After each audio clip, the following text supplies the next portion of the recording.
चलिए जी, आइए जी हम स्टार्ट करते हैं। आज हम जल्दी से रिवाइज करें, बहुत छोटा टॉपिक है investment accounting. And investment accounting में हम बोल सकते हैं दो टाइप के चैप्टर्स हो गए। एक तो हमारा एएस बेस्ड हो गया, एएस 13, ठीक है। एक क्या हो गया हमारा एएस बेस्ड हो गया, ठीक है। नंबर 2 क्या हो गया, इसके अंदर जो एक नॉर्मल चैप्टर हमारे आईसीआई के मॉड्यूल में दे रखा है, ठीक है जी। तो probability is very very high कि इस चैप्टर से क्वेश्चन आ जाएगा एग्जाम के अंदर। अगर वो एएस बेस्ड क्वेश्चन होगा तो आपका 5 मार्क्स का क्वेश्चन आएगा, और एएस बेस्ड होगा तो क्वेश्चन नंबर 1 या फिर क्वेश्चन नंबर 6 में कवर करेंगे। ये बात आपको पता होनी चाहिए। अगर वो नॉर्मल क्वेश्चन होगा जिसमें इन्वेस्टमेंट अकाउंट आपको बनाना होता है तो वो 10 मार्क्स तक एग्जाम में आ सकता है आपके, ठीक है। तो बाकी क्वेश्चन नंबर 1 एंड 6 में कवर ना करके किसी भी क्वेश्चन के अंदर कवर वो कर सकते हैं, ठीक है जी। तो यहाँ पर ये चीज हो गई आपकी। तो ये चैप्टर बहुत इंपॉर्टेंट है, मिनिमम 5 मार्क्स मुझे लगता है आने ही चाहिए, और मैक्सिमम कितना हो गया 10 मार्क्स। अकाउंट्स के अंदर ये चैप्टर ऐसा चैप्टर जैसे थ्योरी भी आ सकती है आपकी, क्योंकि ये एएस बेस्ड है तो थ्योरी से भी कुछ कॉन्सेप्ट आपसे पूछ सकते हैं, ठीक है जी। पहले 5 से 10 मिनट लगाकर हम थियोरेटिकल कॉन्सेप्ट को सारे रिवाइज करते हैं, फिर उसके बाद प्रैक्टिकल इसके प्रैक्टिस करेंगे। क्योंकि सिंपल तरीके से हम एक इन्वेस्टमेंट अकाउंट बना, इन्वेस्टमेंट एक असेट होती है तो उसमें कोई दिक्कत वाली बात नहीं है। फॉर्मेट कुछ मुझे लर्न नहीं करवाना, अकाउंट्स में जनरली फॉर्मेट सबको पता होते हैं, बस क्वेश्चंस के अप्रोचेस या क्वेश्चंस के कॉन्सेप्ट्स या इंटरनल कुछ नोट्स हैं उनको माइंड में रिटेन करके जाना, जो इस चैप्टर में बड़ा इंपॉर्टेंट है आपका, ठीक है जी। आइए जी हम स्टार्ट करते हैं इन्वेस्टमेंट। अगर हम बात करें इन्वेस्टमेंट की तो हमारे यहाँ पे इन्वेस्टमेंट के ऊपर एएस कौन सा लगता है बेटा, एएस 13। ओह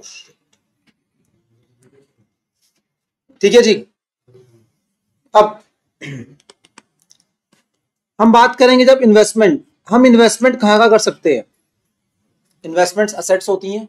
इन्वेस्टमेंट्स क्या होती हैं, पहले बता दूं आपको इन्वेस्टमेंट्स क्या होती हैं। इन्वेस्टमेंट्स क्या है, असेट्स होते हैं,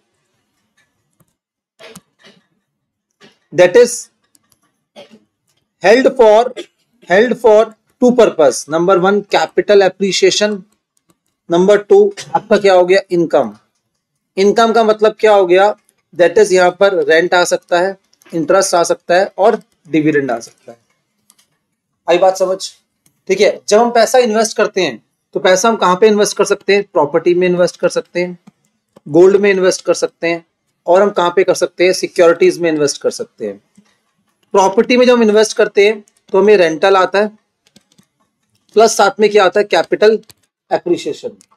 जब हम गोल्ड में इन्वेस्ट करते हैं तो वैसे कोई रेगुलर फ्लो ऑफ इनकम तो कुछ नहीं आती गोल्ड के अंदर, बट वहां पर क्या होता है, आपके पास क्या आता है, कैपिटल एप्रिसिएशन।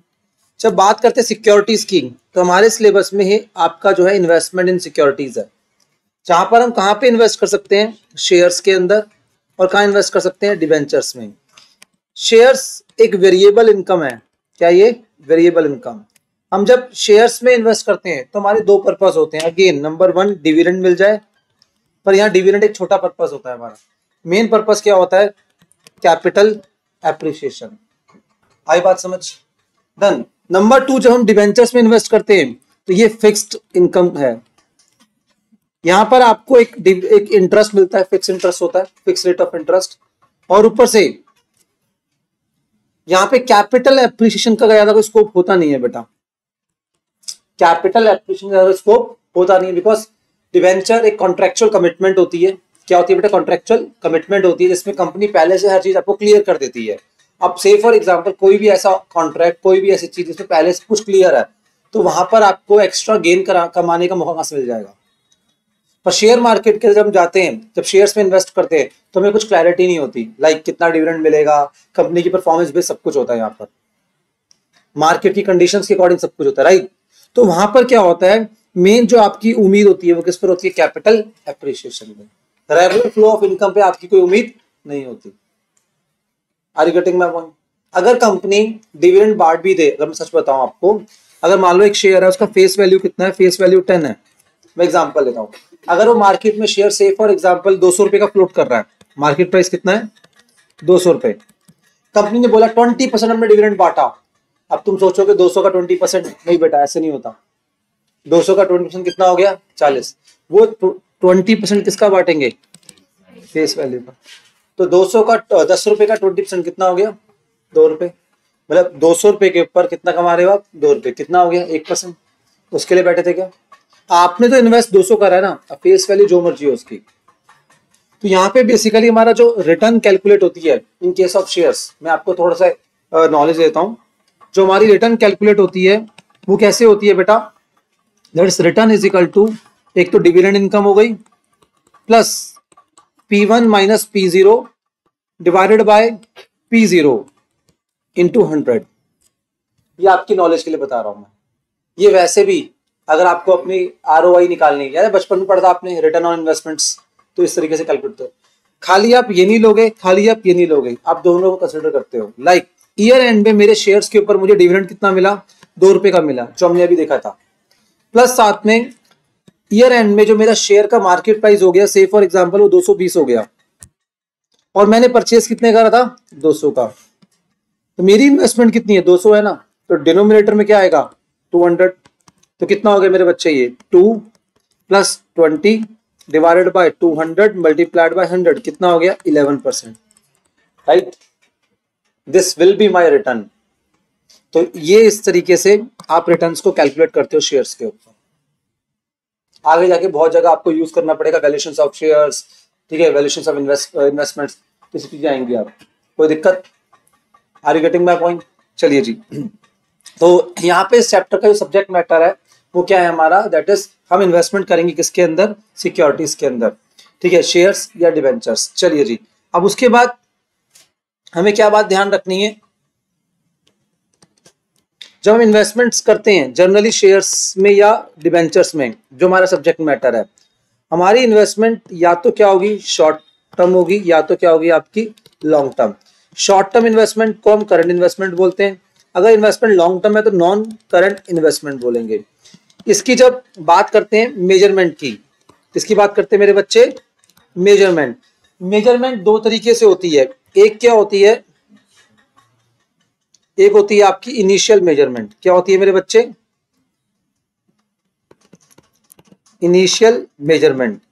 वो हमेशा कॉस्ट पे होगी irrespective of the fact that is कि जो आपका आपने जो है लाइक क्या उसकी मार्केट वैल्यू जितने में आपने परचेज करा, ठीक है, उस पे उसकी मेजरमेंट होगी। तो इनिशियल मेजरमेंट आपकी हमेशा किस पर होती है मेरे बच्चे, कॉस्ट पे। But how to calculate cost, हम कॉस्ट को कैसे निकालते हैं, ठीक है। अब यहाँ पे इन्होंने क्या बोला, कॉस्ट को कैलकुलेट करने के लिए इन्होंने कॉन्सेप्ट बताया, ठीक है। जो आपका परचेज प्राइस है वो देखो कितने प्राइस पे आप परचेज कर, जिसको हम यहाँ पे कोटेशन प्राइस भी कहते हैं। क्या बोलते हैं मेरे बच्चे, कोटेशन प्राइस। उसके अंदर हम ऐड करते हैं क्या, ब्रोकरेज, ऐड क्या करते हैं, स्टैम्प ड्यूटी, और ऐड क्या करते हैं इसके अंदर आपका सिक्योरिटी ट्रांजैक्शन टैक्स, कोई ट्रांजैक्शन टैक्स है तो सब चीजें ऐड करते हैं। आई बात समझ, ये टोटल आ गया।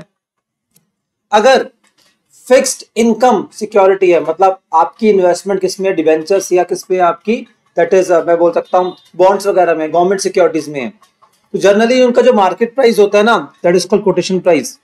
वो या तो कम इंटरेस्ट होगा या तो क्या होगा, ex interest. That you need to understand कि आपका जो मार्केट प्राइस है वो क्या है, दैट इज कम इंटरेस्ट या एक्स इंटरेस्ट। इसके ऊपर अलग से 5 मार्क्स का क्वेश्चन आता है आपका, calculation of cost of investment. अगर वो कम इंटरेस्ट है तो आपको हमेशा यहां से उसका जो इंटरेस्ट फैक्टर है वो क्या करना है, माइनस करना है। अगर वो ऑलरेडी एक्स इंटरेस्ट है तो कोई दिक्कत वाली बात नहीं है।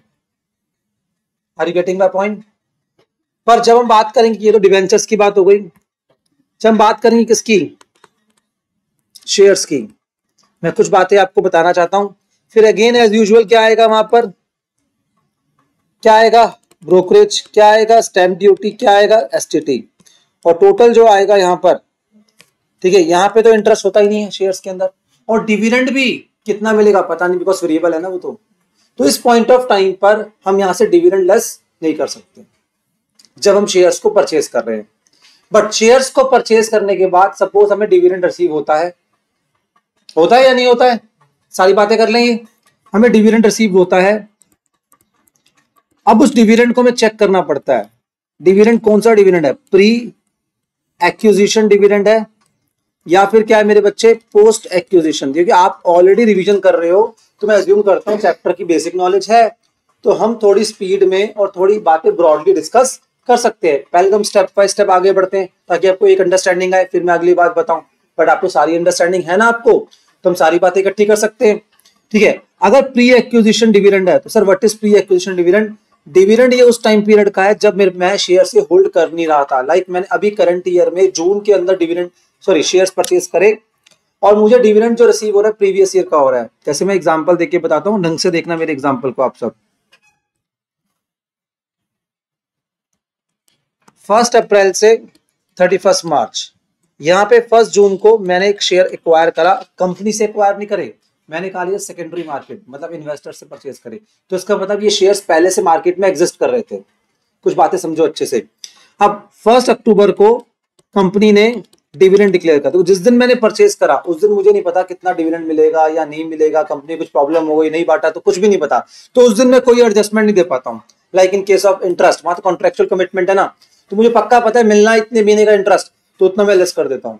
बट यहाँ पे तो ऐसा कर सकता नहीं हूँ। बट जैसे 1 अक्टूबर को डिविडेंड मिला, तो डिविडेंड किस टाइम पीरियड का था? प्रीवियस ईयर का था। किसका था? Previous year. अब प्रीवियस ईयर में मैं तो शेयर्स होल्ड कर नहीं रहा था, तो इसका मतलब ये उस टाइम पीरियड का डिविडेंड मिला जिस टाइम पीरियड में मेरे पास शेयर्स नहीं थे। तो सर्कमस्टांस में जनरली ये जो डिविडेंड होता है, इस डिविडेंड को हम क्या ट्रीट करते हैं?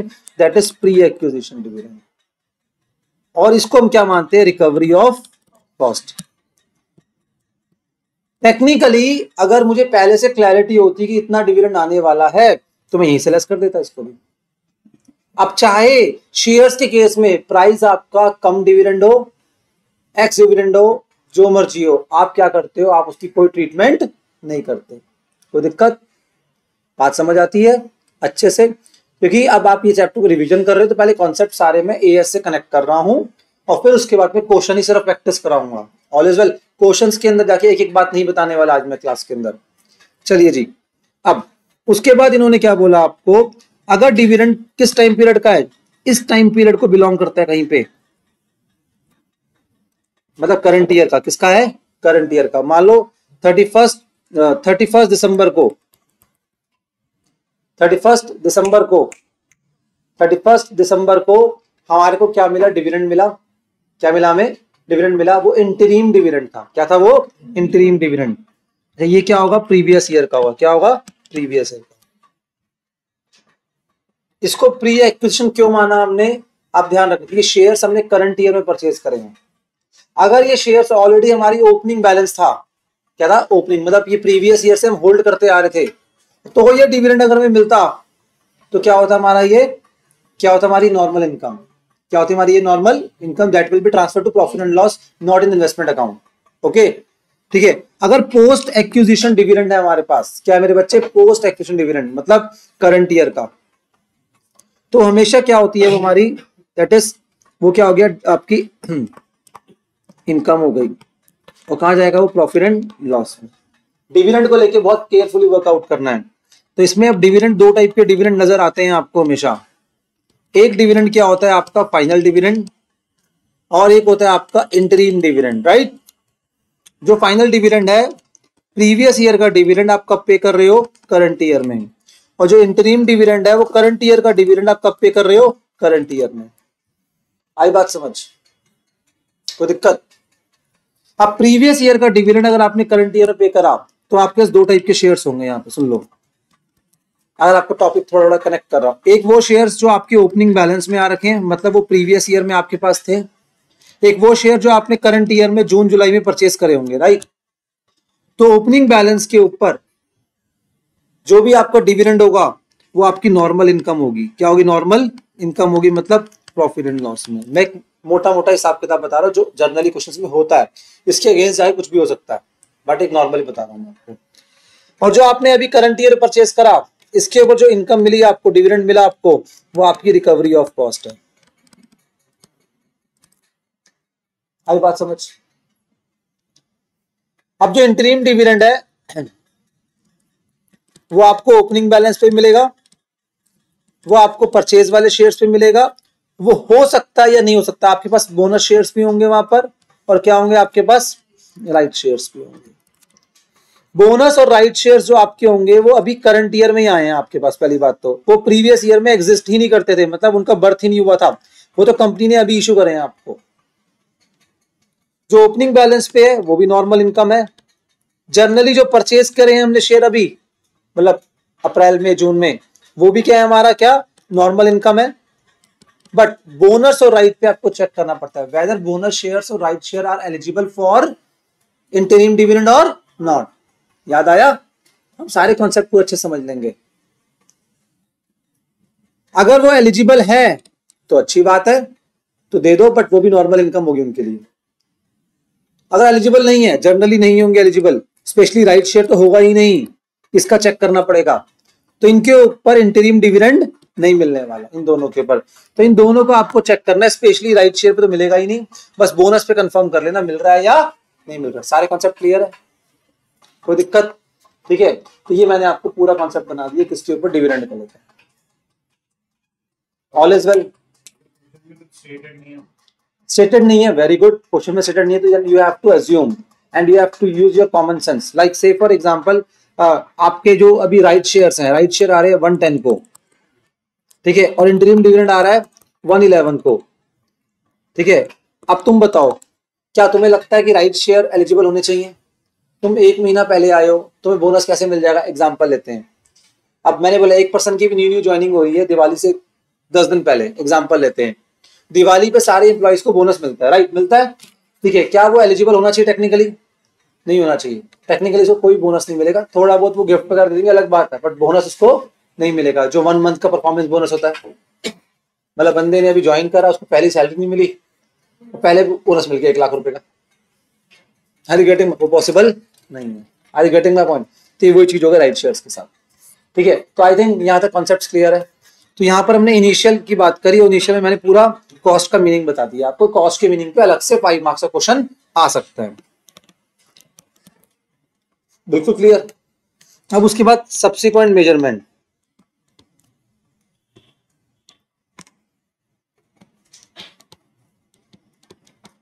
सब्सिक्वेंट मेजरमेंट, अगर कॉस्ट अगर वो शॉर्ट टर्म है, करंट इन्वेस्टमेंट्स हैं, तो जनरली जो होंगी, करंट इन्वेस्टमेंट का मतलब क्या? जो खरीद रहे हैं, बेच रहे हैं, खरीद रहे हैं, बेच रहे हैं, और पूरे टॉपिक के अंदर वही तो कर रहे होते हैं।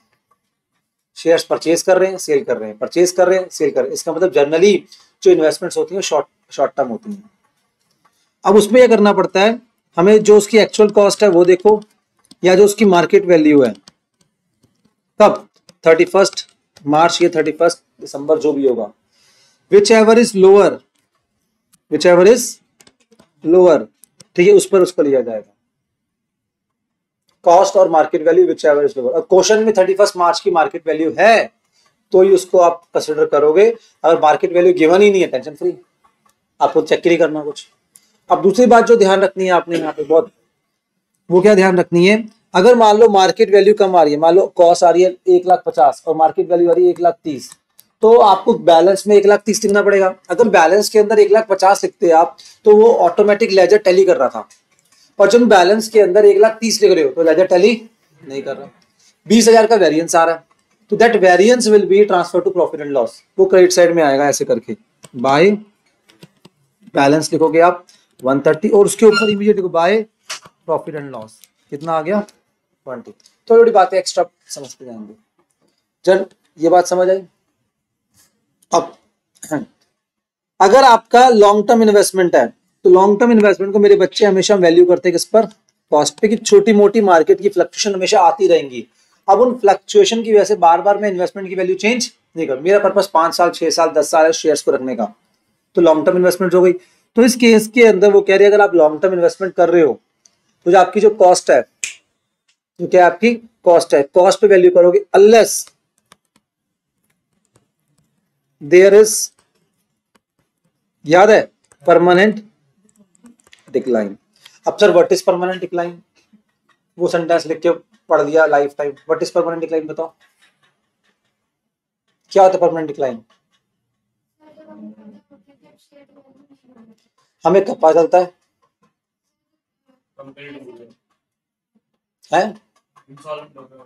कौन? कंपनी क्या है, वो एकदम डाउनफॉल पे जा चुकी है, कंपनी की रिकवरी कोई चांसेस नहीं है, ठीक है, हमें समझ आ गया permanent decline.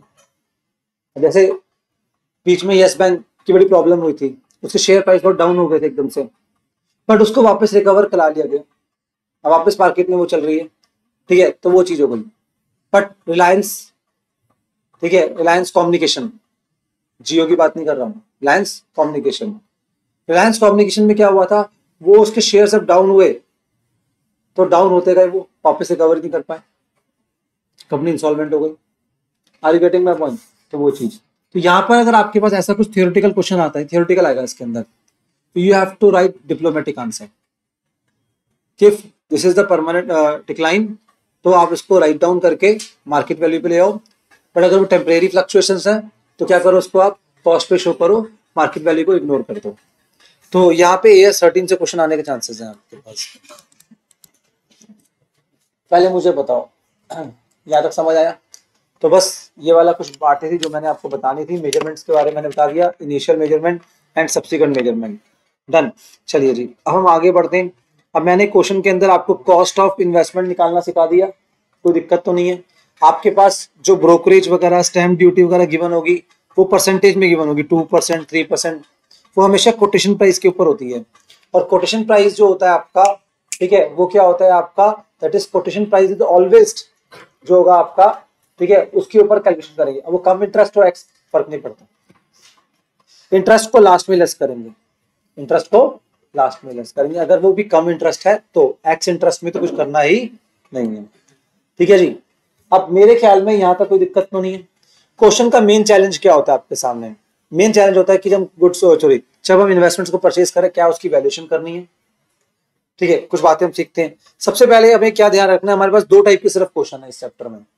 Question in fact 3 type के बताता हूं मैं आपको। एक क्वेश्चन जो एग्जाम में आता है वो आता है वही डिबेंचर्स वाला, डिबेंचर्स या फिर बॉन्ड्स वाला क्वेश्चन, जहां पे क्या होता है, फिक्स इंटरेस्ट होता है। और दूसरा आएगा आपका इक्विटी शेयर्स वाला, अगर वो बड़ा फुल फ्लेज क्वेश्चन 10 मार्क्स तक आ रहा है तो, ठीक है। या फिर थर्ड पार्ट ले लो आप, मिक्स क्वेश्चन आ जाएगा आपका, जहां पर आपके पास क्या हो गया, इक्विटी शेयर्स भी हैं, डिबेंचर्स भी हैं, और फिर दोबारा आपके पास इक्विटी शेयर्स या बॉन्ड्स भी हैं।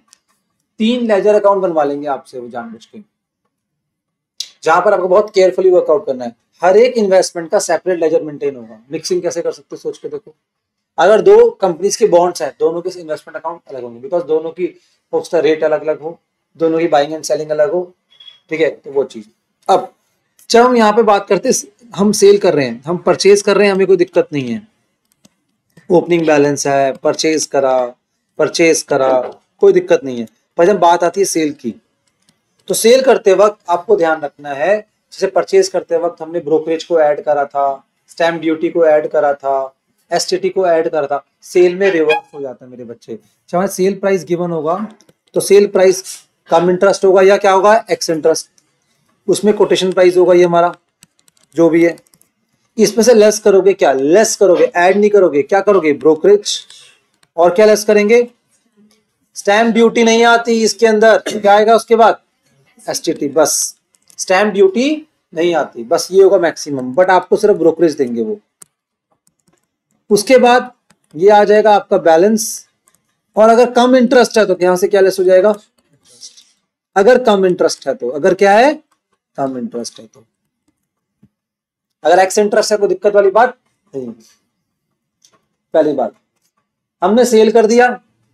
अब सेल के टाइम पे हमेशा क्या ध्यान रखना है, सबसे पहले कि हमारा मेथड कौन सा है, किस चीज का, वैल्यूएशन का, मतलब हम फीफो फॉलो कर रहे हैं, हम लीफो, सॉरी हम एवरेज, ये 2 बोलेंगे, लीफो नहीं होगा, फीफो या फिर एवरेज।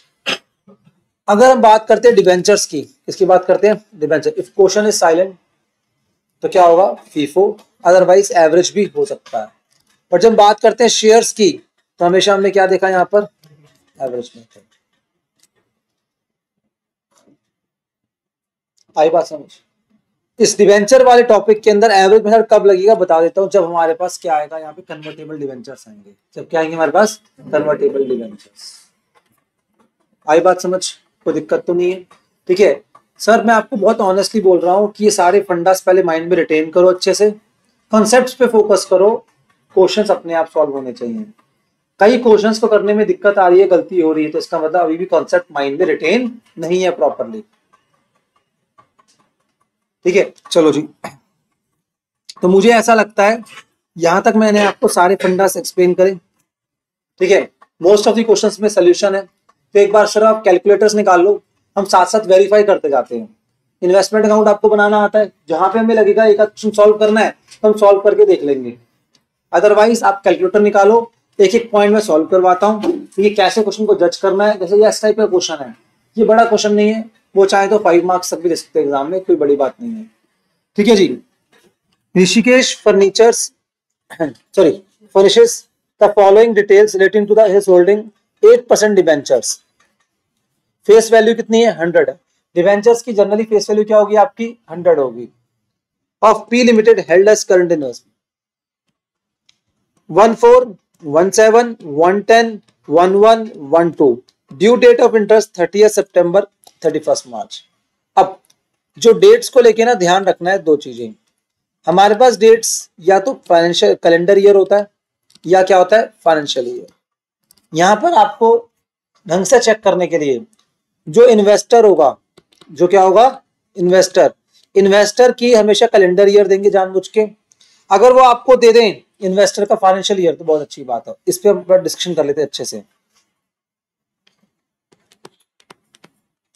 जो इन्वेस्टर है, ठीक है, उसकी क्लोजिंग और जो कंपनी की क्लोजिंग, मतलब एक मिनट रुक जाओ।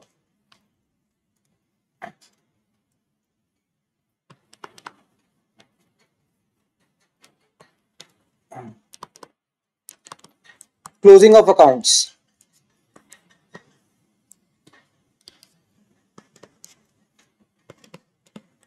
इन्वेस्टर और कंपनी, इसकी भी 31 दिसंबर है और इसकी भी 31 दिसंबर है। जनरली होती नहीं है, एज्यूम कर लेते हैं। तो यहां पर ये आपकी सेम आ गई, तो उस केस के अंदर जो ओपनिंग क्लोजिंग बैलेंस होंगे, वहां पर अक्रूड इंटरेस्ट नहीं होगा।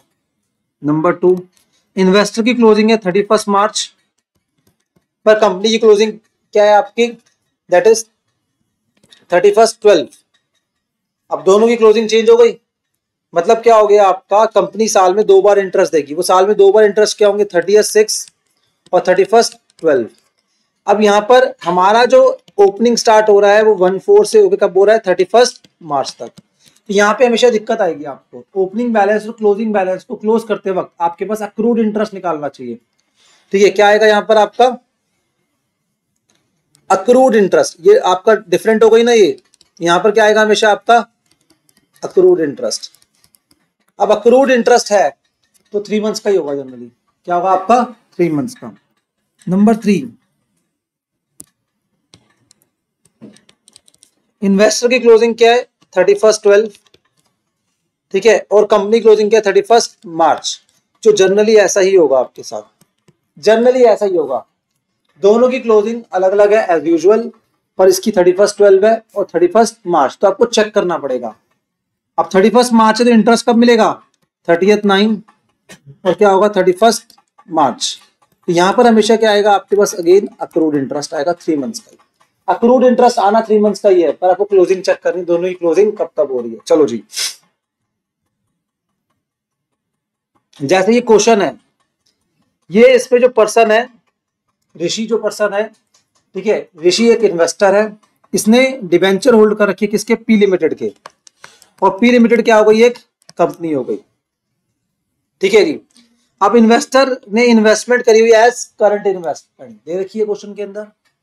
क्वेश्चन के एक एक वर्ड पे फोकस करो पहले आप। अब ओपनिंग बैलेंस दे रखा है इसका 1/4 का ओपनिंग बैलेंस, तो इसका मतलब इसका जो फाइनेंशियल ईयर फॉलो कर रहा है ये। ठीक है जी। कंपनी भी क्या कर रही है? दैट इज, एक तो फीफो मेथड फॉलो कर रही है नंबर 1, और इंटरेस्ट कब दे रही है आपका? 30 सितंबर और 31 मार्च। फीफो मेथड कंपनी फॉलो नहीं करेगी, सॉरी, ये इन्वेस्टर फॉलो करेगा। तो इस सर्कमस्टांसेस के अंदर जब हम वर्कआउट कर रहे हैं तो सबसे पहले हमारा जो ओपनिंग बैलेंस है, बेटा कितना है ओपनिंग बैलेंस? 1,20,000। ठीक है, आप देख रहे हो यहाँ पे कोई अक्रूड इंटरेस्ट नहीं आया। क्यों नहीं आया? क्योंकि दोनों का क्या है, सेम है। याद रहेगी ये वाली बात। और इसका बैलेंस ऑलरेडी गिवन होगा, यहाँ पे कोई वर्किंग नहीं करनी है। पर जब हम आगे बढ़े 14 से 17 को हमने एक और परचेज करी, 2 बैंक करके, ठीक, कितने की परचेज करी, 20,000 की, तो 10,000 की, 100 डिबेंचर 100 ईच, कितना हो गया, 10,000। डिबेंचर जो है हमारे एक्स इंटरेस्ट है, क्या है मेरे बच्चे, एक्स इंटरेस्ट है, बहुत अच्छी बात है। 100 डिबेंचर इंटू 98 कितना होता है, 9800, और प्लस कर दो ब्रोकरेज कितनी है, 1%, 9898। इंटरेस्ट का कोई रोल नहीं है, बट इंटरेस्ट तो कैलकुलेट करना पड़ेगा। अब लास्ट इंटरेस्ट कब मिला होगा ये चेक करो। अब लास्ट इंटरेस्ट डेट्स क्या है, 31 मार्च, तो लास्ट इंटरेस्ट मिला 31 मार्च को, आज हम परचेज कर रहे हैं 17 को, तो कितना टाइम पीरियड हो गया, 3 मंथ्स। तो 3 मंथ्स का इंटरेस्ट निकालो। पर इंटरेस्ट किस पे निकलता है, फेस वैल्यू पर। फेस वैल्यू कितनी है, 10,000, तो 10,000 का कितना परसेंट है बेटा, 8%, 3 मंथ्स के लिए कितना आएगा, मैं फिर कर रहा हूं, 10,000 का 8% कितने मंथ्स के लिए, 3 मंथ्स के लिए। आई बात समझ, कोई दिक्कत। उसके बाद क्या करा इन्होंने, 110 को सेल कर दिए डिबेंचर्स।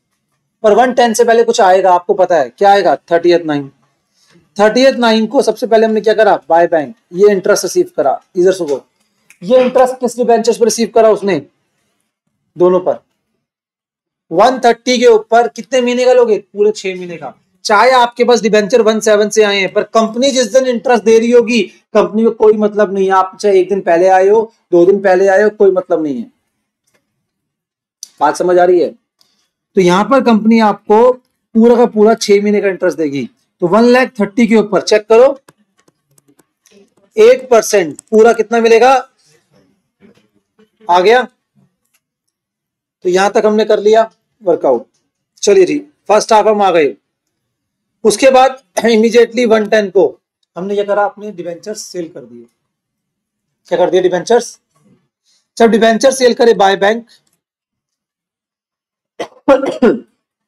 कितना आया, 20,000। और कितने के सेल करे आप चेक करो, 200 इंटू 100 कितना होता है आपका, 20,000। 20,000 के ऊपर 1% निकालो, कितना आता है आपका, 200, और माइनस कर दो, प्लस मत कर देना, क्या करोगे, माइनस। तो 20,000 माइनस 1% कह सकते हैं। फिर उसके बाद नेक्स्ट आ जाओ मेरे बच्चों, 12, सॉरी, जब हम सेल करते हैं तो प्रॉफिट और लॉस निकलता है। अब सेल करते मेरे माइंड में आएगा कि भाई मेरा कौन सा मेथड है, फीफो मेथड है, एवरेज, क्वेश्चन में क्लैरिटी थी फीफो, अगर नहीं भी बोलता तो भी क्या लेते हम, फीफो। 1,20,000 की कॉस्ट कितनी, 1,18,000, हम ऐसे यहां कर सकते हैं। सेल वैल्यू कितनी है हमारी, 20,000 माइनस ब्रोकरेज कितनी थी, 1%, कितना हो गया, 200। कितना आया मेरे बच्चे, 19,800 minus cell value, sorry cost, कितना था बेटा, 1,18,000 डिवाइडेड बाय 120 और मल्टीप्लाइड बाय 20, कितना आया,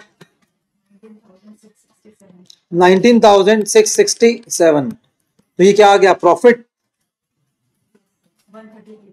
133 का।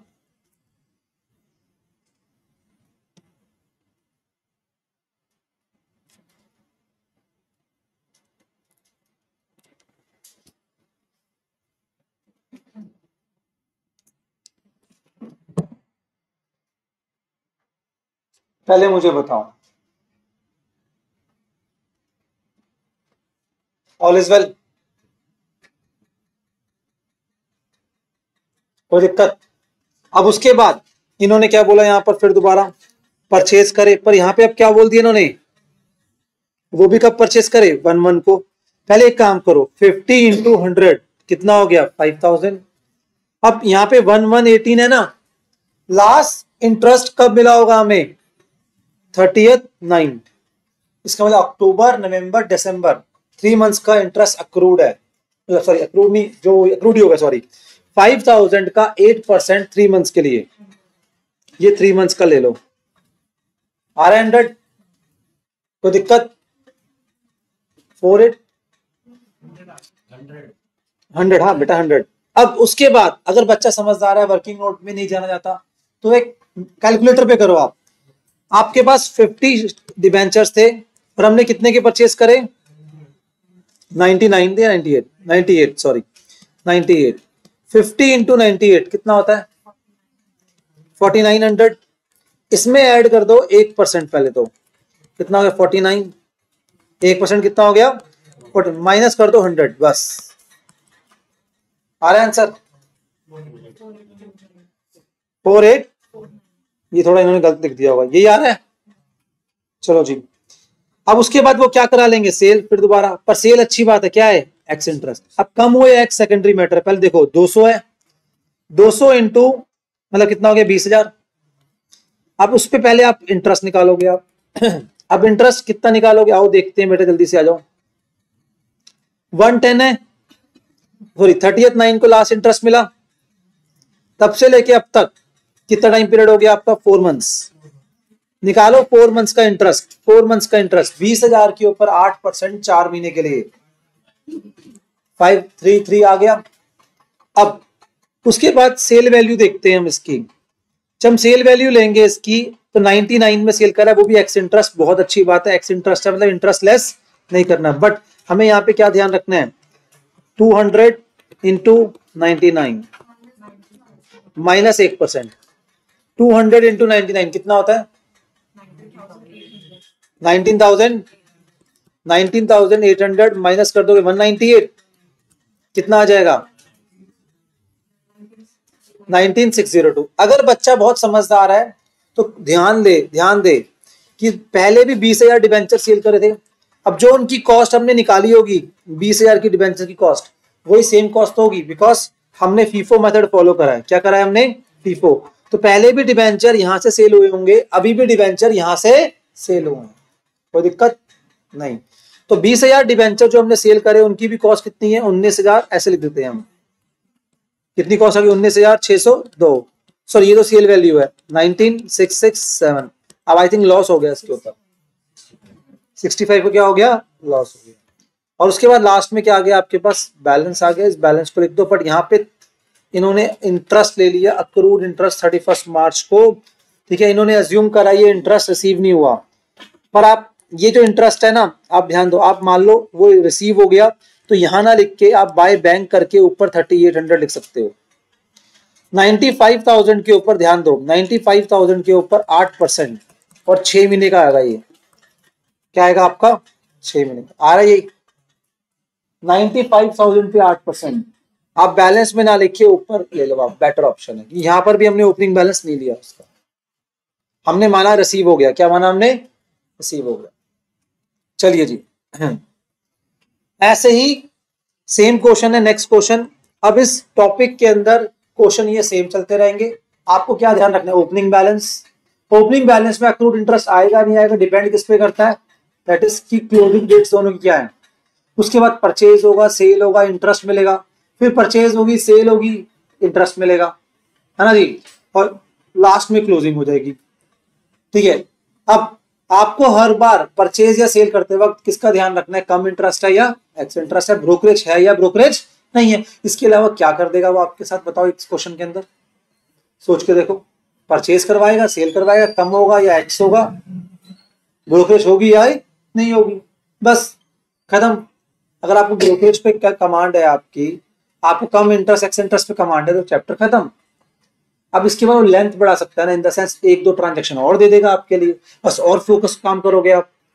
Are you getting my point? बस सेल करते वक्त प्रॉफिट लॉस निकालना पड़ेगा हर बार। जब क्लोजिंग बैलेंस होगा तो क्या होगा? Closing balance. अगर करंट इन्वेस्टमेंट है और उसका 31 मार्च का क्लोजिंग प्राइस दे रखा है, तो आपको चेक करना है विच एवर इज लोअर, ठीक है जी। अब जैसे ये है 9% गवर्नमेंट, ओपनिंग बैलेंस दे रखा है 1,20,000, 1,18,000, वही सेम हो गया लगभग। हमने ये गलती से आपका आई थिंक थोड़ा सा लग गई, बस यहाँ पे क्या नहीं है आपके पास? ब्रोकरेज नहीं है। क्या नहीं है आपके पास? ब्रोकरेज। पर ये सेम क्वेश्चन है, इसको छोड़ सकते हैं हम, ठीक है। पर आप प्रैक्टिस कर सकते हो इसको आप, ठीक है। तो ये चीज हो गई आपकी, ऑल इज वेल। तो ये बेसिक क्वेश्चन है इसके, ठीक है। आप एग्जाम में जाने से पहले क्वेश्चन को देख के चले जाओ, तो बेटर रहेगा एकदम। अब जैसे यहाँ पर क्या हुआ, यहाँ पे भगवान लिमिटेड हेल्ड, वर्ड क्या हेल्ड मतलब ऑलरेडी है, on 1 April 2,09% government loan of 1,90,000 face value कितना है 100 ईच, ठीक है जी, रुपीज 2 लाख के पर परचेज कितने में करे 190। 3 मंथ्स इंटरेस्ट हैड अक्रूड, कुछ बोल रखा है। ऑन 31 में हमने ये करा, परचेज करा same loan having face value 80 for 85 come interest, कोई दिक्कत। फिर 1 जून को हमने क्या करा, सेल करा। फिर interest on loan was paid each year कितना 30 जून एंड 31 दिसंबर। हमारा ओपनिंग ईयर क्या था 1 अप्रैल, और कंपनी क्या हो गया कैलेंडर ईयर। 30 सितंबर को हमने क्या करा, 30 नवंबर सॉरी, हमने फिर क्या करा सेल करा। फिर हमने क्या करा उसके बाद परचेज करा, फिर क्या करा सेल करा। बस ट्रांजैक्शन बढ़ा दिए, 3 सेल कर दिए। यहाँ पर क्या कर दी, 3 सेल कर दी। अब market price of loan on 30, ये देखो 96, ये देखो ये देखो ये पॉइंट दे रखा है आपको, क्या दे रखा है 96। हमें लोन अकाउंट बनाना है, क्वेश्चन फीफो मेथड फॉलो करना है, ठीक है। Company shall be value total average cost and market price which ever is lower. आप बोलोगे सर क्या एवरेज कॉस्ट मतलब क्या हो गया, लास्ट में जो बैलेंस बचता है तो सारी जो इन्वेस्टमेंट्स ली हमने अलग अलग डेट्स पर, उनके हम एवरेज कॉस्ट देखते हैं। आई बात समझ, ठीक है, लास्ट के बैलेंस की बात कर रहे हैं ये, इससे हमें कोई मतलब नहीं है, बट फिर भी हमें चेक करना पड़ेगा। Calculation shall be made on the sorry shall made to the nearest rupee और मल्टीपल देयर ऑफ। अब इस क्वेश्चन को देखो, क्वेश्चन का बेस्ट पार्ट पता है क्या है, क्वेश्चन के अंदर क्या नहीं है हमारे पास, क्वेश्चन के अंदर ब्रोकरेज नहीं है। आई बात समझ, ओपनिंग बैलेंस दे रखा है, ठीक है, इसमें 3 मंथ्स का क्रूड इंटरेस्ट होगा 2 लाख पे 9%, जल्दी कर जाओ, 2 लाख पे 9% कितना हो गया 3 मंथ्स के लिए आ रहा है, ये आ गया 190। अब आपका अगर इस चैप्टर में एकदम ठीक है, सब कुछ वर्कआउट करने का कोई दिक्कत नहीं है, 2-3 क्वेश्चन सिर्फ करके जाने एग्जाम में, बाकी देख लो, बाकी देख लो, हो गया, ये हो गई हमारी ऑडिट इसकी। फिर 31/5 को, 31/5 को फिर दोबारा हमने क्या करा, एक डिबेंचर्स परचेज करे 80,000 के। पहले 31/5, लास्ट इंटरेस्ट कब मिला होगा याद करो, लास्ट इंटरेस्ट 31 दिसंबर, तब से लेके अब तक कितने महीने हो गए 5 महीने का इंटरेस्ट लो, आ रहा है। अब जब हमने ये परचेज करा होगा, परचेज किस प्राइस पे करा है, कम इंटरेस्ट, क्या है कम इंटरेस्ट, कोई दिक्कत नहीं है। 80,000 इंटू 80,000 नहीं 800 इंटू 95 कितना होता है 76, माइनस कर दो 3,000 कितना हो गया 7। कोई वर्किंग नोट बनाने की जरूरत भी नहीं दोस्त, पहले स्टेप नंबर 1 आप अपना फेस वैल्यू देखो, जैसे यहाँ पे भी हमने करा। उसके बाद नेक्स्ट पॉइंट क्या था, हमने सेल करा 60,000 वाला 94x इंटरेस्ट, अच्छी बात है, तो पहले लिखो यहाँ पे 60,000 बाय बैंक में, ठीक है। फिर 16 again one and same thing 5 months, क्या हो गया यहाँ पे भी 5 मंथ्स का इंटरेस्ट आएगा, देखो कितना आएगा 2250 आ रहा है। अब उसके बाद यहां पर देखो इन्होंने सेल कितने में करा 94, देखो 94 कितना होता है, यही आ रहा है, एक्स था, बहुत अच्छी बात है, ठीक है। अब जब सेल करा है तो मन में क्या आएगा sir, profit loss, common sense, sale value यहां लिख दिया आपने, यहाँ पे ना अमाउंट लिखना हमेशा, वर्ड क्या लिखना हमेशा अमाउंट। अब यहाँ पे देखो 2 लाख, ये 1,90,000। मैं एक बात इसमें और सिखाने वाला हूँ आज आपको क्लास के अंदर, 2 मिनट दो बस, थोड़ा सा हम आगे बढ़ जाएं। 2 लाख और ये कितना हो गया 190, कितना हो गया जल्दी बताओ, ठीक है 190 divide by 2 lakh multiplied by 60,000 कितना आएगा, सेल कितने में करा, बाकी रिमेनिंग क्या है लॉस। कोई दिक्कत, कैलकुलेटर पे हो सकता है चाहो तो आप, पर फिर भी वर्किंग नोट बना एटलीस्ट सेल पे, एटलीस्ट सेल पे करना। फिर इसके बाद 36 आएगा, हमने क्या रिसीव करा इंटरेस्ट, पर ये इंटरेस्ट किस पर होगा, बैलेंस पर। 2 लाख प्लस 80, बातें मत करो, 2 lakh plus 80 minus 60, 2 lakh plus 80, 2 lakh 80 minus 60 कितना हो गया 220, 220 का 9% 6 महीने के लिए, चेक करो सिंपल, तो ये 220 पर आ रहा है, लिखना नहीं है आपने, फिर इंटरेस्ट भी रिसीव कर लिया हमने, अब सॉरी इंटरेस्ट आ गया, सी पॉइंट तक आ गई। अब डी पॉइंट 30 नवंबर को हमने 40 शेयर के डिबेंचर और सेल करे 95, वर्ड क्या पर यहाँ पे कम, कोई टेंशन मतलब कम इंटरेस्ट से 30/11 ये आ गया।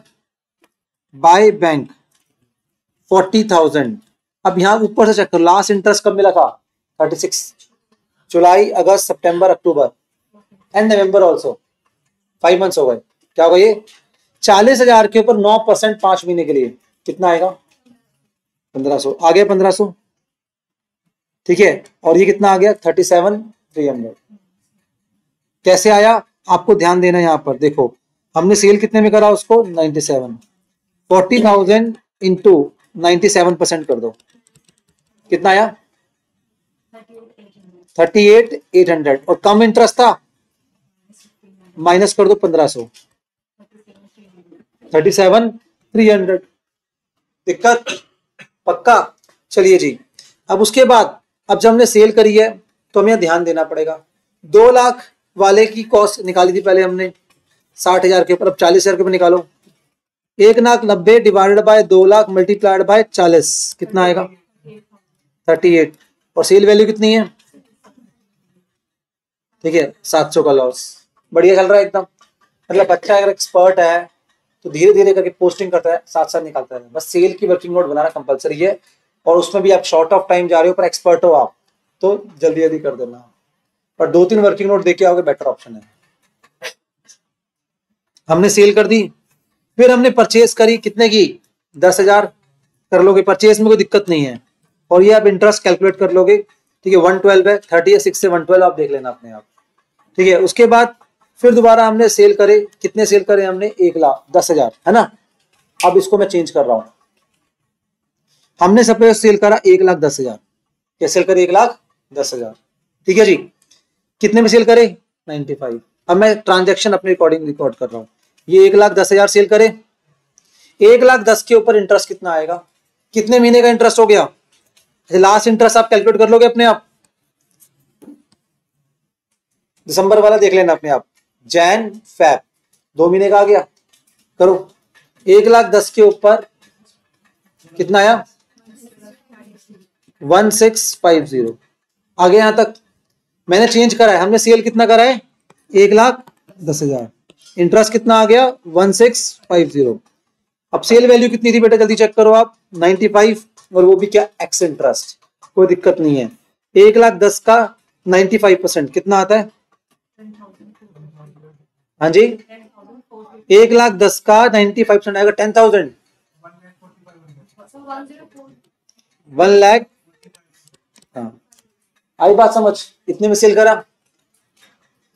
1,40,500 में हमने ये करा, इसको सेल करा। अब मेरा पॉइंट क्या रहा है, इसकी हम क्या निकालेंगे, कॉस्ट कितनी है, ये तो सेल वैल्यू हो गई इसकी, ठीक है 10,4500 माइनस कॉस्ट कैसे निकालेंगे। 1,20,000 की कॉस्ट कितनी थी, 2 लाख की कॉस्ट कितनी थी बेटा 1,90,000 राइट। कैसे करोगे आप 1,90,000 divided by 2 lakh multiplied by 1,10,000 कितना आया, कितना आ रहा है, सेम आ रहा है, चलो वो कह रहा है सेम आ रहा है, क्या कह रहे हो, ऐसे नहीं होगा तो कैसे होगा फिर, वेरी गुड, बाकी बच्चे एकदम बैठे हुए आराम से, नहीं समझ आया ना क्या बोला उसने, आओ सर आप समझो, यहां पर आपको बस उन्होंने दे दिया, आप करते गए, सर ने सिखाया था ओपनिंग बैलेंस ही करते रहो, सर मैंने थोड़ा चेंज करा क्वेश्चन को। अब क्वेश्चन के अंदर हमारे पास ओपनिंग बैलेंस वाले डिबेंचर कितने 2 लाख थे ना, ऑलरेडी 1 लाख सेल हो चुके हैं, तो बचे कितने पड़े 1 लाख। अब जब 1,10,000 मैंने सेल करे, भाई मैंने कुछ चेंज करा है, सोच के करा होगा ना, ऐसे थोड़ी मेरे को मन करा चेंज करने का, ठीक है तो कुछ तो चेंज होगा। तो यहां पर ऐसे निकालेंगे 190 divided by 2 lakh multiplied by पहले 1 लाख, ये डिबेंचर है इतने, तो कितना हो गया मेरा बच्चा ये 95। अब जो सेकंड वाले डिबेंचर्स थे वो ये थे, अब ठीक है ये कितने के 73। अब यहां पे करो दैट इज 73,000 डिवाइडेड बाय कितना 80 था मल्टीप्लाइड बाय 10 कितना आया हाँ जी 9125, ये आ गई इनकी कॉस्ट। अब निकालो प्रॉफिट या लॉस, वो आप कर लो, उसका मेरा पर्पस नहीं था, पर वैल्यूएशन कैसे करेंगे समझ आई। तो वहां पे कभी कभी आपको ट्रिक कर देगा ऐसे वो। आपको आदत क्या पड़ी होती है, आपकी आदत ये होती है ओपनिंग बैलेंस को देख देख के सॉल्व करना है हमेशा, उसी का पर्पस है, चाहे वो शेयर सब हैं या नहीं है हम देखते ही नहीं है। सर आप जब शेयर सेल कर रहे हो तो आपको ध्यान रखना है कि ओपनिंग बैलेंस खत्म तो नहीं हो गया, एग्जॉस्ट तो नहीं हो गया। Are you getting my point? अगर वो एग्जॉस्ट हो गया तो सेकंड जो परचेज वाले शेयर है उनमें से सेल करेंगे, वो भी एग्जॉस्ट हो गया थर्ड वाले शेयर से सेल करेंगे। फिर कॉन्सेप्ट क्लियर? ठीक है, तो बस यही था। अब जल्दी से आओ नेक्स्ट पार्ट पे। एक क्वेश्चन जो है ये कन्वर्टेबल डिवेंचर्स वाला क्वेश्चन है। कन्वर्टेबल डिवेंचर वाला क्वेश्चन आएगा ना मेरे बच्चे। अच्छा एक चीज और थी इसके अंदर, सॉरी, लास्ट में जो वैल्यू आ रही है आपकी 180 की वैल्यू कितनी है बेटा? 168। क्वेश्चन में मार्केट वैल्यू गिवन है 96, अब बैलेंस कितना है? 180 है। तो 18 कितना हो गया? 1800 इंटू 96, राइट? कितना होता है? 172। मार्केट वैल्यू ज्यादा है और कॉस्ट क्या है? कम है, तो हम किस पे दिखाएंगे इसको? कॉस्ट पे। अगर मान लो मार्केट वैल्यू क्या आ रही होती? 167, तो यहाँ पे हम क्या शो करते? पहले तो 167, तो इसलिए पहले लिख मत देना यहाँ पे। और बचा हुआ कितना हो गया? 1500, वो लॉस हो जाता। आई बात समझ? अब आओ कन्वर्टेबल डिबेंचर्स। पहली बात तो यहाँ पे क्या लगवाएगा वो आपसे? Average method. क्या लगवाएगा मेरे बच्चे? Average method. ठीक है जी, जल्दी जल्दी चेक करते हैं। एच परचेज ऑन फर्स्ट में 13.5% convertible debenture of J limited, face value कितना है? 5 लाख एट 105। ठीक है जी, फर्स्ट में को परचेज करा 5 लाख। ठीक है, क्वेश्चन के अंदर हमारा इंटरेस्ट का डेट क्या है चेक करना। ठीक है, at the end of the calendar year दे रखा है हमें ये, तो मुझे लगता है कैलेंडर ईयर वाला इंटरेस्ट का डेट होगा। नहीं, 31 मार्च और 30 सितंबर। तो इसका मतलब हमने फर्स्ट में मे को परचेज करा और हम जो क्लोज करते हैं मुझे लगता है, ठीक है, हम जो क्लोज करते हैं 31 दिसंबर को करते हैं, right? Company financial year follow कर रही है, हम कैलेंडर ईयर फॉलो कर रहे हैं यहाँ पे, इसलिए कंपनी का लास्ट इंटरेस्ट कब आया होगा? 31 मार्च, सॉरी 31 मार्च।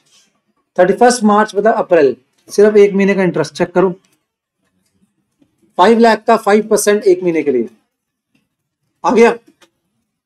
उसके बाद कोई ब्रोकरेज वगैरह ये चेक कर लो आप। आई थिंक ब्रोकरेज नहीं है, कोई दिक्कत नहीं। 5 लाख का 105।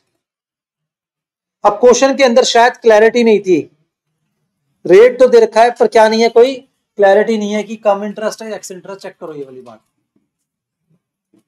Rate is given but it is not clear that क्यों कम है या एक्स है, तो हम अज्यूम करेंगे एक्स इंटरेस्ट है। If question is silent then always assume it as a ex interest. क्या मानेंगे इसको? एक और क्लैरिटी आ गई, क्या मानेंगे इसको? X interest. चलो जी, उसके बाद फिर दोबारा हमने परचेज करा क्या? यस, हमने 1 अगस्त को फिर परचेज करा 2.5 lakh debentures 107, but this time it is cum interest.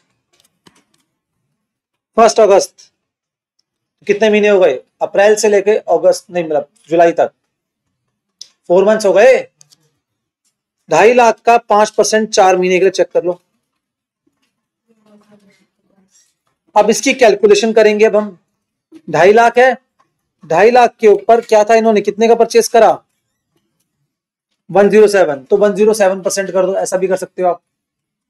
अब कम इंटरेस्ट है तो लेस कर दो। हम कैसे करेंगे? 2.5 लाख को 2500 कह सकते हैं, 107 माइनस 11250। आ गया आंसर। अब 1 अक्टूबर को सेल करा, मैं बहुत खुश हूं। उससे पहले तो सितंबर में हमने क्या ले लिया होगा? इंटरेस्ट। किसके ऊपर लिया होगा? 7.5 लाख पे। एक चीज जो ध्यान रखनी है, जितने भी इंटरेस्ट है, इंटरेस्ट को हम कहां ट्रांसफर करते हैं? प्रॉफिट एंड लॉस में। ये बात आपको पता होनी चाहिए, मैं भूल गया था बताना, पता होनी चाहिए आपको। ठीक है दोस्त, यहाँ पे बाय बैंक करके आ गया, तो बाय बैंक करके जो आया यहाँ पर ये आ गया 7.5 लाख के ऊपर 5% 6 महीने के लिए। ये 5% क्यों लिखा हुआ है? सॉरी 13.5%। करो कितना आएगा? यही आ रहा है, कोई दिक्कत नहीं जी। 1 अक्टूबर को क्या करा हमने, फिर दोबारा परचेज करा, सॉरी सेल करा, सॉरी बेटा 2 लाख डिबेंचर और हमने 106 है, नहीं सॉरी कितना है मेरे बच्चे, 103 पे क्या करा, इसको हमने सेल करा। कितना आ गया? 2,06,000। कोई दिक्कत? अब दोस्त पॉइंट क्या है यहां पर, है एवरेज मेथड। क्या यहां पर? Average method. अब तुम रुक जाओ, बहुत देर से हम फीफो के साथ खुश रह रहे थे। यहां तक तो आ गया, बस मुझे कॉस्ट निकालनी है जो हमने सेल करा। इन दोनों की कॉस्ट कितनी है? 5,25,000 plus 256, 250 divided by 7.5 lakh multiplied by 2 lakh, कितनी कॉस्ट आई? एक मिनट रुको बेटा।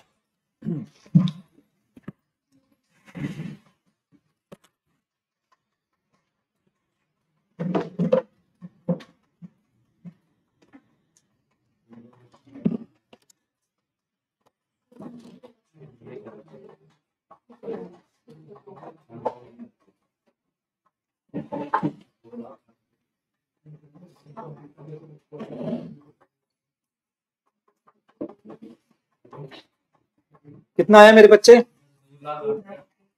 2,08,333 और कितना 2,06,000, बाकी रिमेनिंग क्या आ गया? लॉस। फिर उसके बाद 31 दिसंबर आया, ठीक है जी। 31 दिसंबर को, अभी रुक जाओ आप, इसको हम देखते हैं।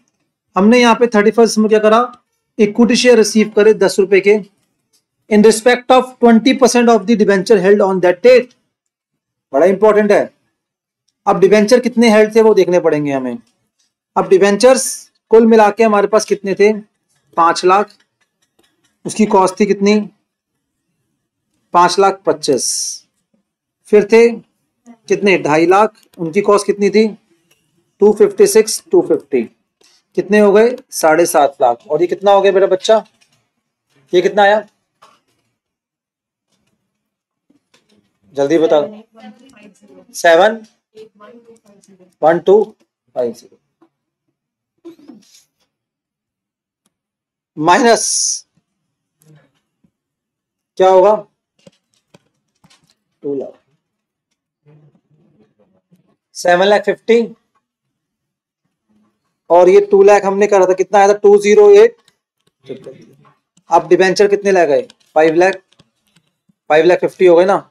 इनकी कॉस्ट कितनी है? मैं बहुत शॉर्ट में बना रहा हूं वर्किंग नोट, ये वाला, ये सबसे इंपॉर्टेंट वर्किंग नोट है पूरे टॉपिक का। कितना आया? 572,917। अब वो हमसे कितने शेयर्स ले रहे हैं? डिबेंचर्स ले रहे हैं 20%। कितने हो गए? 1,10,000। इसकी कॉस्ट कितनी होगी? 20% ही कर दो ना इसका भी। कितना आया? 114। पहली बात, बेस्ट पार्ट क्या है इसमें? प्रॉफिट लॉस नहीं होता। 114,583 आ गया। ये 114,583। पहले कैलकुलेशन समझ आई। पहले ओपनिंग लो, फिर purchase low. I think opening था, ये क्या था? Sorry, first purchase, second purchase add कर दो, जो सेल कर दिया उसको माइनस कर दो, और जिस दिन कन्वर्जन हो रहा है उस दिन पे कितने डिबेंचर्स हैं? इतने डिबेंचर्स हैं। उनकी कॉस्ट कितनी रह गई? इतनी रह गई। तभी इन्होंने एवरेज मेथड दिया था। आई बात समझ? और एवरेज मेथड ही देना पड़ेगा कन्वर्टेबल डिबेंचर्स। तो क्वेश्चन में कन्वर्टेबल डिबेंचर देख लो, समझ जाना इक्विटी शेयर में कन्वर्ट करेंगे, और ये वाला वर्किंग नोट करना पड़ेगा, और यहां प्रॉफिट लॉस नहीं निकलेगा। अब 31 दिसंबर है, लास्ट इंटरेस्ट कब मिला मेरे बच्चा? 3 मंथ्स का इंटरेस्ट लो इसके ऊपर। 3 मंथ्स का इंटरेस्ट लो। 1,10,000 के ऊपर 13.5%। आ रहा है ये। फिर क्लोजिंग बैलेंस आएगा 4,40,000, कॉमन सेंस है। और कैलकुलेशन नहीं करनी तो लेस कर देना इसको। कितना आ रहा है ये क्लोजिंग बैलेंस, कितना आ रहा है, इनको लेस करो। 572, 917, 114, 583, 458,334 आ गया, 458,334। कोई दिक्कत? और ये क्रूड इंटरेस्ट आएगा 3 मंथ्स का। ठीक है जी, चलिए जी, आई होप यहां तक समझ आ गया। अब हालांकि मार्केट वैल्यू देखिए डिबेंचर की कितनी है, 106। भाई कंपेयर कर ले अभी भी, मार्केट वैल्यू भी देख ले इसकी साथ साथ। मार्केट वैल्यू कितनी है, 4,40,000 की, 106 करना कितना आएगा, 466, 400। इसका मतलब मार्केट वैल्यू ज्यादा है, कॉस्ट कम है। तो ये भी लगे हाथ साथ साथ कंपेयर कर लेना, करके दिखा देना कि मैं पता है भाई कंपेयर करना होता है। जस्ट का इफेक्ट नहीं आ रहा, उसको दिखाना पड़ेगा ना, मैं सब कुछ पता है। चलिए जी, तो आई होप यहां तक समझ आ गया। शेयर्स वाले के अंदर ना, शेयर्स वाले के अंदर एक काम कर लेना तुम। वो एक काम क्या था, दैट इज शेयर्स के अंदर आप अपना सिर्फ और सिर्फ क्या कर लेना, अच्छे से अपना एक क्वेश्चन प्रैक्टिस कर लो। जब बोनस भी है, राइट भी है, डिविडेंड भी है, सब कुछ, इंटरिम डिविडेंड, नॉर्मल डिविडेंड, उसके बारे में बता दिया मैंने। ठीक है, तो आओ जी हम स्टार्ट करते हैं जल्दी से क्वेश्चन। ठीक है, शेयर्स के अंदर, शेयर्स के अंदर तो फॉलो ही क्या होगा आपका, एवरेज मेथड क्या लगेगा। और डिवेंचर के अंदर फीफो भी हो सकता है और एवरेज भी हो सकता है। आइए जी, on 1 April Hari limited has 15,000 equity share of V limited at a book value of 15। आओ जी, 15,000 शेयर्स और बुक वैल्यू कितनी है, कितनी। बेस्ट पार्ट क्या है, क्योंकि डिविडेंड का फिक्स नहीं है, मिलेगा नहीं मिलेगा, उसको हर बार कैलकुलेट भी नहीं करना, तो डिविडेंड वाला कॉलम नहीं लिया हमने, तो छोटा सा हो गया, थोड़ा सा बेटर है। कोई दिक्कत? फिर उसके बाद next on 1 June Hari limited acquired 5,000 equity shares of V limited for ₹1,00,000 on cum right basis. इसका कोई रोल नहीं है अभी। 5,000 शेयर्स लिए कितने में, 1,00,000 में। 5,000 शेयर आए कितने में आए, 1,00,000 में। उसके बाद हमारे बोनस एंड राइट इशू आया। Bonus was declared at the rate 1 equity share for 5 share held. क्या है बोनस, क्या है, 1 के बदले में, सॉरी 5 के बदले में 1, तो 15,000 और कितना हो गया बेटा मेरा बच्चा ये 5,000, 20,000। तो 20,000 का 1:5 कितना हो गया, 4,000। कैसे निकाला ये, 20,000 का 1/5। पर किसके अगेंस्ट कोई अमाउंट होता है क्या, नहीं होता। राइट शेयर्स प्रीमियम 20, मतलब 12 रुपए में आएगा राइट।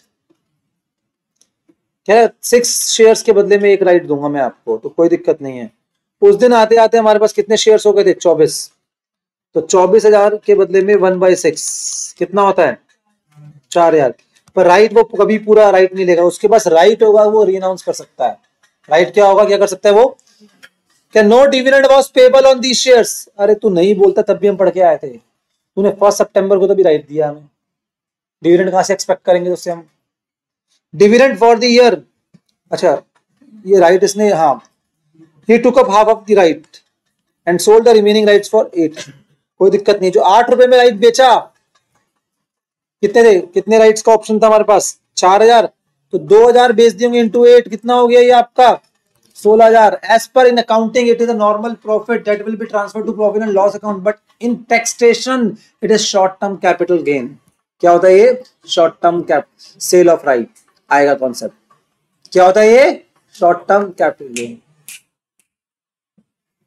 पता है आपको, सीए फाइनल के अंदर अभी ना सब्जेक्ट एक ऐसे बना है जिसके अंदर ना आप जब एक सब्जेक्ट पढ़ोगे उसमें सारे सब्जेक्ट्स की नॉलेज होगी। इस सब्जेक्ट ला रहे हैं, मतलब आप एज अ सीए आपको यहाँ की भी नॉलेज होनी चाहिए, वहां की भी नॉलेज, एक सिंगल सब्जेक्ट फोकस नहीं होना चाहिए आपका। आई बात समझ? ठीक है, आज तो मौसम अच्छा है, अच्छे से पढ़ लो यार। मतलब जब मौसम खराब है तब तुम परेशान रहते हो, सारा गर्मी है। आज इतना अच्छा मौसम है बाहर, ठीक है, तब भी तुम परेशान हो कि बाहर जाना है सर। हाँ बाहर पढ़ते हैं सर, हाँ कुछ लोगों का मन ही बाहर चला गया। चलो जी कोई दिक्कत नहीं है। आइए जी, इतना अच्छा मौसम है, आप उसको एंजॉय करो, पढ़ो साथ में मेरे। मेरे से आप यही एक्सपेक्ट कर सकते हो, है ना। चलो आओ, शायरी मुझे आती नहीं है, ठीक है, तो 10 साल हो गए, इतनी शायरी भूल गया सारी। ठीक है जी, आइए।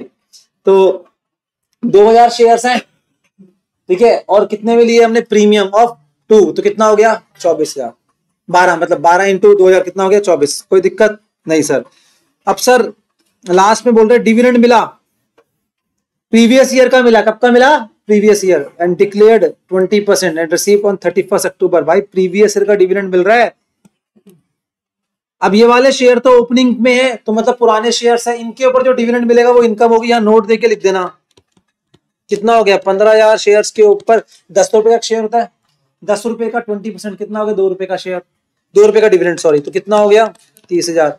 That will be transfer to profit. Note देना, जितने नोट दोगे ना उतना सीए इंस्टीट्यूट को नोट बड़े पसंद है, जहां उतना आपको ज्यादा मार्क्स मिलेगा। नोट जितने कैंसिल करोगे, वर्किंग नोट जितने कम करोगे, मार्क्स कटते जाएंगे।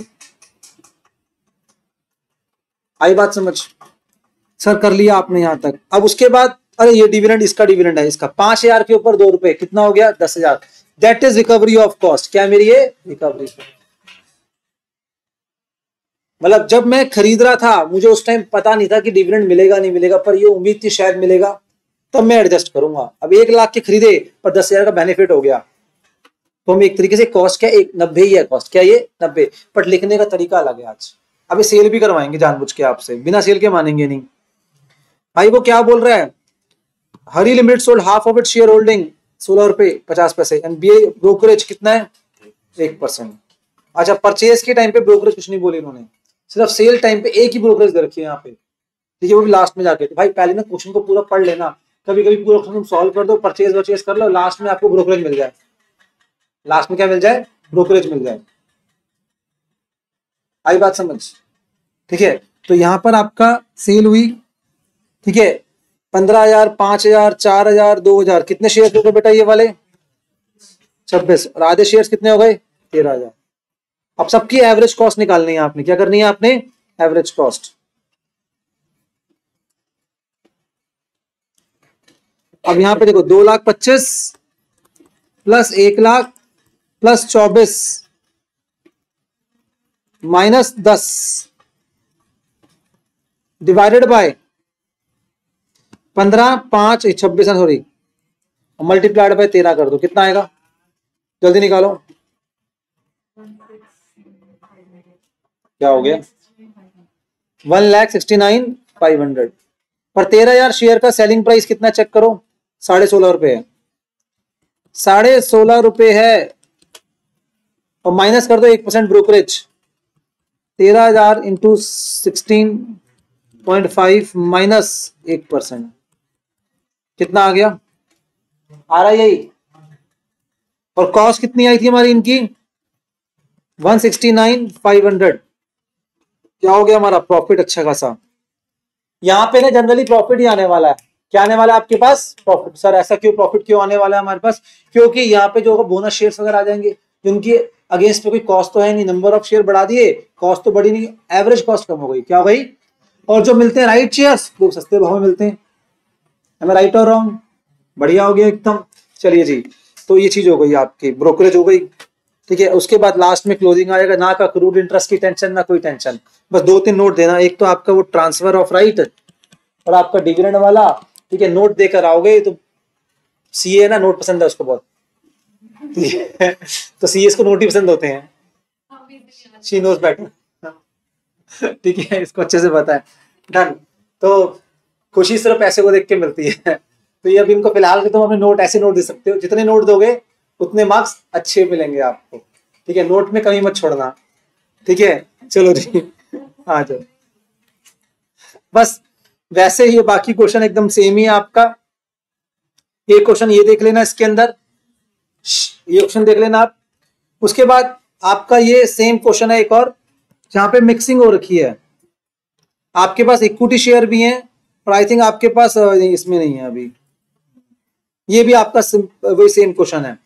तो नीचे 2 क्वेश्चन मैंने प्रैक्टिस के लिए और दे रखे हैं आपके, देख सकते हो, ठीक है, सेम चलेगा, यही सेम कॉन्सेप्ट। इस टाइप का क्वेश्चन है, इस बार एग्जाम में नवंबर 22 में आया था ये क्वेश्चन, इस टाइप का याद है हमने करा था, ठीक है, ये एग्जाम में आया था आपका। सेम क्वेश्चन है जो मैंने ऊपर कराया है, उसको आप कर लोगे, उसके बाद आराम से हो जाएगा, कोई दिक्कत नहीं है। और उसके बाद ये मिक्स क्वेश्चन है जहां पे आपके पास बॉन्ड्स भी हैं और जहां पे आपके पास क्या है बेटा, इक्विटी शेयर्स भी हैं। बॉन्ड्स भी हैं और क्या है आपके पास, इक्विटी शेयर्स भी हैं। जैसे ओपनिंग बैलेंस दे रखा है, परचेज दे रखा है, सेल दे रखी है, इंटरेस्ट की डेट दे रखी है। हमारा कैलेंडर ईयर क्या है मेरे हिसाब से, हमारा फाइनेंशियल ईयर क्या है 17-18। और इक्विटी शेयर्स भी है हमारे पास, हमने परचेज करा, ब्रोकरेज है, फिर हमने बोनस दिया, वही बात आ गई। अब यहाँ पूरा आ गया राइट शेयर, ठीक है, और डिविडेंड आ गया आपके पास, फिर हमने सेल करा। बट यहां पर क्या आ रहा है बेटा, कब अनाउंस हुआ, 15 जनवरी को। अब इंटरिम डिविडेंड ना, जनरली पहली बात तो ध्यान रखना, इसका कोई लेना देना नहीं हमारे अकाउंट से, हमारे लेजर अकाउंट के अंदर ये आएगा ही नहीं, ठीक है, इंटरिम डिविडेंड। दूसरा पॉइंट क्या हो गया, इंटरिम डिविडेंड जो होगा ना आपका, वो किस पर नहीं मिलेगा, मैं आपको बता देता हूं, शायद वो जो है आपको राइट शेयर्स में नहीं मिलना चाहिए। किस पे नहीं मिलना चाहिए आपका, राइट शेयर्स, ठीक है। और बाकी सब पे तो मिल जाएगा आपको, क्योंकि राइट शेयर अभी आप कब आए थे, पर यहाँ पे ना ऐसा कुछ मेंशन नहीं है, लेना चाहो तो ले सकते हो आप, कुछ मेंशन भी नहीं है यहाँ पे, ठीक है। इनका गैप ना अच्छा खासा है, इनका गैप क्या अच्छा खासा। और इंटरिम डिविडेंड ये हो गया आपका।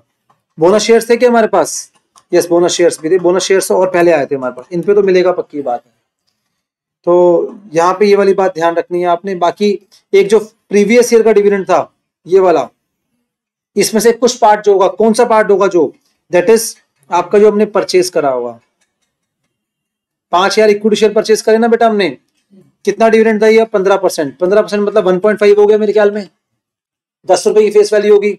और कितने शेयर्स परचेज करें, 5,000, 5,000 इंटू 1.5 कितना हो गया, कहाँ गया, 7,500। ये रिकवरी ऑफ कॉस्ट, क्या ये हमारी, सर मैंने जो बता दिया ना शेयर्स को लेके, बस वो वाली बातें ध्यान रखो, बस यही बातें होंगी, बस ये थोड़ी बहुत ऊपर नीचे बातें करते रहेंगे। डन जी, चलिए जी, ये आपकी इन्वेस्टमेंट टॉपिक था। ये कुछ 7 या 8 क्वेश्चन है, सिर्फ इनको प्रैक्टिस करके चले जाओ, मोर देन सफिशिएंट रहेगा आपके लिए, ठीक है जी। चलिए जी, थैंक यू वेरी मच बेटा।